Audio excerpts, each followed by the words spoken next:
زین العابدین نے فرمایا فمن قتلہ اذن، اگر ان رونے والوں نے میرے باپ کو قتل نہیں کیا ہے تو بتلاؤ میں آخر اپنے باپ کے خون کے چھینٹوں کو کس کے دامن پہ تلاش کروں. یہ بات کوئی سلفی مورخ لکھنے والا نہیں ہے، کوئی اہل حدیث تاریخ کا لکھنے والا نہیں ہے. اس بات کو لکھنے والا یعقوبی شیعہ مولوی. آج تذکرہ حسین کا کرتے ہیں، گالیاں ابو بکر، عمر اور عثمان رضی اللہ تعالیٰ عنہ کو دیتے ہیں. میں یہ کہتا ہوں کہ جاؤ تاریخ کی کتابوں کو اٹھا کر کے دیکھو حضرت حسین رضی اللہ تعالیٰ عنہ کو مکہ سے کوفہ بلانے والے کون تھے؟ حضرت حسین رضی اللہ تعالیٰ عنہ کے نام پر خط لکھنے والے کون تھے؟ حضرت حسین رضی اللہ تعالیٰ عنہ کو کی بیعت کرنے پر رضامندی ظاہر کرنے والے کون لوگ تھے؟ وہ کون تھے جنہوں نے مسلم بن عقیل کے حق پر بیعت کی تھی؟ وہ کون تھے جنہوں نے خط کے اندر لکھا تھا قد ارینات استعمال یا حسین فقتم، اے حسین خط پک چکے ہیں بس آپ کا انتظار ہے. میرے بھائیوں، جب ہم سوال کرتے ہیں، جب ہم پوچھتے ہیں کہ واقعہ کربلا سن 61 ہجری کے اندر پیش آیا اور گالیاں ان کو دیتے ہو جو سن 13 ہجری کے اندر، 23 ہجری کے اندر، 35 ہجری کے اندر شہید کر دیے گئے، آخر ایسا کیوں ہے؟ ان واقعات میں ربط کیا ہے؟ تعلق کیا ہے؟ آخر ابو بکر، عمر اور عثمان رضی اللہ تعالیٰ عنہ کو گالیاں کیوں دیتے ہو؟ ہمیں یہ جواب دیا جاتا ہے، ہم سے یہ کہتے ہیں کہ ہم ان کو گالیاں اس لیے دیتے ہیں، عمر رضی اللہ تعالیٰ عنہ اور ابو بکر صدیق رضی اللہ تعالیٰ عنہ کا جرم یہ ہے، ان کی خطا یہ ہے، ان کا قصور یہ ہے کہ انہوں نے سب سے پہلے حضرت علی رضی اللہ تعالیٰ عنہ سے خلافت چھینی تھی. ابو بکر عمر نے سب سے پہلے خلافت علی سے چھینی تھی، پھر بعد میں چل کر کے یزید نے حضرت حسین سے خلافت چھینی. اگر پہلے ابو بکر عمر نے حضرت علی سے خلافت نہ چھینی ہوتی، یزید کے اندر اتنی ہمت نہیں تھی کہ وہ آگے چل کر کے حضرت حسین رضی اللہ تعالیٰ عنہ سے خلافت چھین سکے. آئیے ہم اور آپ یہ جان لیں، اس بات کو جاننے کی کوشش کرتے ہیں کہ کیا واقعی ابو بکر، عمر اور عثمان رضی اللہ تعالیٰ عنہ نے حضرت علی رضی اللہ تعالیٰ عنہ کی خلافت چھین لی تھی؟ اس کی کیا حقیقت ہے؟ اور آج حوالہ اگر میں دوں گا تو صرف اور صرف یاروں کی کتابوں سے، میں اپنی کتاب سے کوئی بھی حوالہ نہیں دوں گا، اور کوئی ماں کا لال ایک حوالہ غلط ثابت کر دے، خدا کی قسم میں منبر پہ قدم رکھنا چھوڑ دوں گا. آج بات ہو جائے، آج میں اس مسئلے کو سمجھا کر کے جاؤں گا، آج میں اس مسئلے کی وضاحت کر کے جاؤں گا. میں یہ کہتا ہوں کہ حضرت حسین رضی اللہ تعالیٰ عنہ نے جب بغاوت کا علم بلند کیا، حضرت حسین رضی اللہ تعالیٰ عنہ نے جب بیعت کرنے سے انکار کر دی، تو علی رضی اللہ تعالیٰ عنہ تو اس سے پہلے زیادہ حقدار تھے بغاوت کا علم بلند کرنے کی. علی رضی اللہ تعالیٰ عنہ خروج کے زیادہ حقدار تھے، علی رضی اللہ تعالیٰ عنہ جنگ کرنے کے زیادہ حقدار تھے، لیکن انہوں نے تو ایسا نہیں کیا. اور علی رضی اللہ تعالیٰ عنہ شیر خدا، حیدر کرار، فاتح خیبر اور شیعوں کے بقول لا سیف الا ذو الفقار، اور اسی طرح سے ان کا یہ قول لو اجتمع العالم كله ما خشیت وما بالغ، کہ اگر پوری دنیا کے لوگ ایک طرف ہو جائیں، علی تنہا ایک طرف ہو جائے، علی کو کوئی ڈر نہیں ہے. علی رضی اللہ تعالیٰ عنہ اتنے بہادر تھے، اتنے پاورفل تھے. میں یہ پوچھتا ہوں کہ جب علی رضی اللہ تعالیٰ عنہ شیر خدا ہے، فاتح خیبر ہے، شیر خدا ہے، سب کچھ ہے، جب خلافت چھینی جا رہی تھی تو لڑے کیوں نہیں تھے؟ جب خلافت چھینی جا رہی تھی تو لڑے کیوں نہیں تھے؟ جنگ کیوں نہیں کی؟ آئیے میں آپ کو بتاتا چلوں کہ علی رضی اللہ تعالیٰ عنہ کتنے بڑے طاقتور تھے. میں اپنی کسی کتاب کا حوالہ نہیں، اٹھائیے ملا نعمت اللہ الجزائری کی کتاب الانوار النعمانیہ، ملا نعمت اللہ الجزائری کی کتاب الانوار النعمانیہ کے اندر لکھا ہے کہ حضرت علی رضی اللہ تعالیٰ عنہ اتنے زیادہ طاقتور تھے، اتنے بڑے قوی تھے، اتنے پاورفل تھے کہ جب خیبر کے دن انہوں نے مرحب یہودی کے سر پر تلوار ماری تو وہ تلوار ان کے پورے جسم کو چیرتی ہوئی ان کے پیر سے نیچے نکل گئی.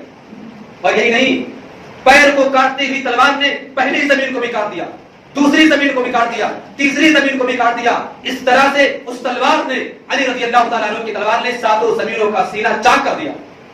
اللہ رب العالمین گھبرا گیا. اللہ رب العالمین نے کہا جبرائیل جلدی جاؤ، علی غصے میں ہے، جاؤ. علی رضی اللہ تعالیٰ عنہ بہت زیادہ ناراض ہو گئے ہیں. رب العالمین نے فرمایا جبرائیل جلدی سے جاؤ، علی بہت زیادہ ناراض ہے، بہت غصے میں ہے، اس نے ساتوں زمینوں کا سینہ چاک کر دیا ہے. اگر علی کی تلوار بیل کے اس سینگ پر لگ گئی جس سینگ پر بیل نے پوری زمین کو اٹھا رکھا ہے تو یہ پوری زمین شک ہو جائے گی، میرا نبی بھی اس کے اندر غرق ہو جائے گا. جبرائیل امین دوڑتے بھی آئے، بھاگتے بھی آئے، اور انہوں نے اپنا پر حضرت علی رضی اللہ تعالیٰ عنہ کی تلوار کے نیچے رکھ دی، آدھا پر بھی کر دیا. میرے بھائیوں، یہ بات ہماری کتاب میں نہیں ہے، یہ کسی اہل حدیث، کسی سنی کتاب کے اندر نہیں لکھا ہے. اس بات کو لکھنے والے شیعہ مورخ ہیں کہ علی رضی اللہ تعالیٰ عنہ اس قدر طاقتور تھے. چلو ہم مانتے ہیں کہ علی رضی اللہ تعالیٰ عنہ اس قدر طاقتور تھے، اتنے پاورفل آدمی تھے. میں یہ پوچھتا ہوں کہ جب ابو بکر صدیق رضی اللہ تعالیٰ عنہ، عمر فاروق رضی اللہ تعالیٰ عنہ اور اسی طرح سے عثمان غنی رضی اللہ تعالیٰ عنہ نے جب خلافت چھینی تھی تو علی رضی اللہ تعالیٰ عنہ نے ان سے جنگ کیوں نہیں؟ علی رضی اللہ تعالیٰ عنہ ان سے لڑے کیوں نہیں جب اتنے پاورفل تھے؟ اور یہی نہیں، محسن کاشانی شیعہ مورخ محسن کاشانی نے اپنی کتاب کے اندر لکھا اذا زلزلت الارض زلزالها کی تفسیر میں کہ ایک مرتبہ ابو بکر صدیق رضی اللہ تعالیٰ عنہ نے حضرت علی رضی اللہ تعالیٰ عنہ کے خلاف مزاج بات کہی. علی رضی اللہ تعالیٰ عنہ ناراض ہو گئے، انہوں نے اپنا پیر زمین پر مارا، زمین میں زلزلہ طاری ہو گیا، زمین ہلنے لگی، زمین کپکپانے لگی اور اتنی زور سے کپکپانے لگی کہ مدینہ کی ساری دیواریں گرنے لگی. ابو بکر صدیق رضی اللہ تعالیٰ عنہ ڈر گئے، انہوں نے جا کر کے عمر سے کہا عمر جلدی کرو، علی غصے میں ہے، علی ناراض ہو گیا ہے. عمر رضی اللہ تعالیٰ عنہ بھاگ کر کے آئے، کہا علی ہمیں معاف کر دو، ان سے غلطی ہو گئی ہے. علی رضی اللہ تعالیٰ عنہ نے اپنے پیر کو دوبارہ زمین پر مارا، زمین رک گئی. اذا زلزلت الارض زلزالها. میں مانتا ہوں، ہم یہ مانتے ہیں کہ علی رضی اللہ تعالیٰ عنہ اتنے طاقتور تھے کہ زمین پر پیر مارنے سے زمین میں زلزلہ طاری ہو گیا، ہم یہ مانتے ہیں. اب میرے اس سوال کا جواب دو کہ جب ان سے خلافت چھینی جا رہی تھی، ابو بکر صدیق رضی اللہ تعالیٰ عنہ نے ان سے خلافت چھینی تھی، تو لڑائی کیوں نہیں؟ تذکرہ حسین کا کرتے ہو، تذکرہ حسین کا کرتے ہو، گالیاں ابو بکر عمر اور عثمان رضی اللہ تعالیٰ عنہ کو دیتے ہو. میرے بھائیو بزرگوں، معاملہ اس کے برعکس ہے، معاملہ اس کے الٹا ہے. آئیے میں بتلاتا ہوں کہ معاملہ کیا ہے، حقیقت کیا ہے. حقیقت آج میں آپ کے سامنے بیان کر کے جاؤں گا، اور آج کے اس خطبہ جمعہ کے اندر میں جتنے بھی حوالے دوں گا تو میری اپنی کتابیں نہیں ہوں گی، وہ میرے یاروں کی کتابیں ہوں گی جنہوں نے جو اسٹیج پر کچھ کہتے ہیں ان کی کتابوں کے اندر چار کتابوں کا حوالہ. نمبر 1 الارشاد شیخ مفید کی، نمبر 2 اعلام الورا طبرسی کی، نمبر 3 کشف الغمار ولی کی، نمبر 4 الکافی کلیبی کی. ان چاروں کتابوں کے اندر لکھا ہوا ہے باب قضاء علی فی ایام ابی بکر. ان چاروں کتابوں کے اندر لکھا ہوا ہے باب قضاء علی فی ایام ابی بکر. ابو بکر صدیق رضی اللہ تعالیٰ عنہ سے جنگ کرنا تو بہت دور کی بات ہے، ابو بکر صدیق رضی اللہ تعالیٰ عنہ سے لڑنا تو بہت دور کی بات ہے. ابو بکر صدیق رضی اللہ تعالیٰ عنہ جب خلیفہ بن گئے، علی رضی اللہ تعالیٰ عنہ ان کے دور خلافت میں مسلمانوں کے قاضی بن کر کے رہے. علی رضی اللہ تعالیٰ عنہ قاضی بن کر کے ان کے زمانے میں قاضی بن کر کے مسلمانوں کے درمیان فیصلے کرتے تھے. اب بتاؤ کہ اگر علی رضی اللہ تعالیٰ عنہ خلافت صدیقی کو نہ مانتے، علی رضی اللہ تعالیٰ عنہ اگر ابو بکر صدیق رضی اللہ تعالیٰ عنہ کی حکومت کو نہ مانتے تو ان کے دیے ہوئے عہدے کو کیسے قبول کرتے؟ اس بات کو لکھنے والا کوئی اہل حدیث عالم نہیں ہے، اس بات کو لکھنے والا کوئی سلفی عالم نہیں ہے، اس کتاب کو لکھنے والے یہی شیعہ مورخ. چار مورخوں نے ایک ساتھ اس بات کو لکھا ہے باب قضاء علی فی ایام ابی بکر. ابو بکر صدیق رضی اللہ تعالیٰ عنہ کے زمانے میں علی رضی اللہ تعالیٰ عنہ قاضی بن کر کے مسلمانوں کے درمیان فیصلے کرتے رہے. میرے بھائیوں، اگر بات کرنی ہے تو دلائل سے کرو، بات کرنی ہے تو پروف لاؤ. صرف یوٹیوب پر کھڑے ہو کر کے جذباتی تقریریں کرنے سے کچھ نہیں ہوتا ہے، عوام کو بیوقوف بنانے سے کچھ نہیں ہوتا ہے. بات کرنی ہے دلیل لے کر کے آؤ. ہمارا وہی شعار ہے جو ہمارے نبی کا تھا، ہاتھو برہانکم ان کنتم صادقین. اگر تم اپنی بات میں سچے ہو دلائل پیش کرو، دلیل لے کر کے آؤ. بات کرنی ہے تو دلیل سے کرو. اس طرح سے بات نہیں ہوتی ہے کہ جذباتی تقریریں کر کے عوام کو برانگیختہ کر دیا جائے، عوام کو بیوقوف بنا دیا جائے. یہ بات نہیں ہوتی. بات کرنی ہے دلائل سے کرو. آج صرف اور صرف شیعہ مورخوں کی کتابوں سے حوالے دیے جائیں. گالیاں ابو بکر صدیق کو دی جاتی ہیں، تذکرہ حسین کا کرتے ہیں جن کو سن 61 ہجری کے اندر شہید کیا گیا. گالیاں ان کو دیتے ہیں جو سن 13 ہجری کے اندر دنیا سے چلے گئے. ابو بکر صدیق رضی اللہ تعالیٰ عنہ اتنے بڑے اور اتنے فضیلت والے آدمی. اللہ کے نبی صلی اللہ علیہ وسلم نے فرمایا کہ جنت میں میدان محشر کے دن جب لوگ جنت میں جانے لگیں گے، ہر آدمی کو ایک ہی دروازے سے بلایا جائے گا، ہر آدمی ایک ہی دروازے سے جنت میں جا پائے گا. لیکن ابو بکر ایک ایسا آدمی ہوگا، ابو بکر وہ تنہا ہوں گے جن کو 8 دروازوں سے بلایا جائے گا. اور میں خدا کی قسم میں اپنے رب کو گواہ بنا کے کہتا ہوں، اگر زمین پر ابو بکر صدیق مومن نہیں، عمر مومن نہیں، عثمان مومن نہیں، خدا کی قسم اس روئے زمین پر کوئی مسلمان پیدا ہی نہیں ہوا. اگر صدیق مومن نہیں تو کوئی مومن نہیں. تذکرہ حسین کا کرتے ہیں، تذکرہ حسین کا کرتے ہیں. گالیاں عمر فاروق کو دیتے ہیں اور یہ جواب دیتے ہیں کہ عمر رضی اللہ تعالیٰ عنہ نے حضرت علی سے خلافت چھین لی. میرے بھائی اور بزرگوں، آئیے دیکھتے ہیں اس کی حقیقت کیا ہے. شیعہ کے 2 مورخ، نمبر 1 یعقوبی، نمبر 2 مسعودی نے اپنی کتاب مروج الذهب کے اندر لکھا ہے کہ مدینہ کے اندر 4 مرتبہ اگر کسی کو قائم مقام حکمراں بنایا گیا تو وہ علی رضی اللہ تعالیٰ عنہ تھے. 4 مرتبہ. اس بات کو لکھنے والا شیعہ مورخ مسعودی نے اپنی کتاب مروج الذهب کے اندر لکھا ہے کہ علی رضی اللہ تعالیٰ عنہ کو فاروقی زمانے میں 4 مرتبہ مدینہ کا گورنر بنایا گیا. جب عمر رضی اللہ تعالیٰ عنہ مدینہ چھوڑ کر کے جہاد کے لیے جاتے، جنگ کرنے کے لیے جاتے، تو اپنی جگہ پر صدر اگر کسی کو بناتے تھے مدینہ پر تو حضرت علی رضی اللہ تعالیٰ عنہ کو بناتے تھے. مجھے بتاؤ، اگر علی رضی اللہ تعالیٰ عنہ نے عمر رضی اللہ تعالیٰ عنہ کی خلافت کو نہ مانا ہوتا، اگر عمر رضی اللہ تعالیٰ عنہ نے علی سے خلافت کو چھیننی ہوتی، دونوں کے درمیان جھگڑا ہوا ہوتا، کبھی بھی جانشینی کا عہدہ قبول نہیں کرتے. اور اسی طرح سے نہج البلاغہ کے اندر لکھا ہے, نہج البلاغہ شیعوں کی کتاب, نہج البلاغہ کے اندر لکھا ہے کہ علی رضی اللہ تعالیٰ عنہ نے ایک مرتبہ رومیوں سے جنگ کرنے کا ارادہ کیا. جا کر کے علی سے پوچھا, علی یہ بتلاؤ میں رومیوں سے جنگ کرنا چاہتا ہوں, علی مجھے مشورہ دو میں جنگ کرنے کے لیے جاؤں کہ نہ جاؤں. علی رضی اللہ تعالیٰ عنہ نے کہا اے عمر مت جاؤ. عمر نے پوچھا کیوں؟ کہا آپ کی حیثیت مسلمانوں کے درمیان ایسے ہی ہے جیسے چکی میں کتب کی اہمیت ہوتی ہے. اگر کتب نہ ہو چکی نہیں چل سکتی ہے. اگر آپ نہیں ہوں گے یہ خلافت, یہ مسلمانوں کے درمیان انتشار پیدا ہوگا, مسلمان بکھر کر رہ جائیں گے, امت کا شیرازہ بکھر جائے گا. اور سنو کتاب الصافی للطوسی اٹھا کر کے دیکھو, شیعہ مورخ ایک مرتبہ کوفہ کے اندر علی رضی اللہ تعالیٰ عنہ کو ایک آدمی نے کہا کہ آپ ابو بکر صدیق رضی اللہ تعالیٰ عنہ سے افضل ہیں. کتاب الصافی للطوسی اٹھا کر کے دیکھ لینا, کتاب الصافی للطوسی شیعہ مورخ کی کتاب, شیعوں کی کتاب, اس کے اندر لکھا ہے کہ ایک مرتبہ کوفہ کے اندر ایک آدمی نے علی سے کہا کہ آپ ابو بکر صدیق رضی اللہ تعالیٰ عنہ سے افضل ہیں, ان سے اچھے ہیں. علی رضی اللہ تعالیٰ عنہ ناراض ہو گئے. انہوں نے کوفہ کے اندر تمام لوگوں کو جمع کیا, ممبر بنوایا, اس پر کھڑے ہو کر کے علی رضی اللہ تعالیٰ عنہ نے الگ اعلان یہ کہا تھا, خیر الخلائق بعد نبی اللہ ابو بکر ثم عمر. اس روئے زمین پر نبی کے بعد اگر کسی کا درجہ ہے تو وہ ابو بکر کا ہے, اس کے بعد عمر رضی اللہ تعالیٰ عنہ کا ہے. اس کے بعد حضرت علی نے فرمایا کہ یاد رکھو آج کے بعد سے اگر میں نے کسی کو یہ سنا میں ابو بکر سے افضل ہوں تو میں اسے تہمت کے الزام میں 80 کوڑے لگاؤں. یہ حوالہ, یہ بات میری کتاب میں نہیں ہے کہ جو میں اپنی کتاب کے حوالے آپ کو دے رہا ہوں, یہ شیعوں کی کتاب الصافی للطوسی کے اندر لکھا. تذکرہ حسین کا کرتے ہیں, دار عثمان رضی اللہ تعالیٰ عنہ کو دیتے ہیں.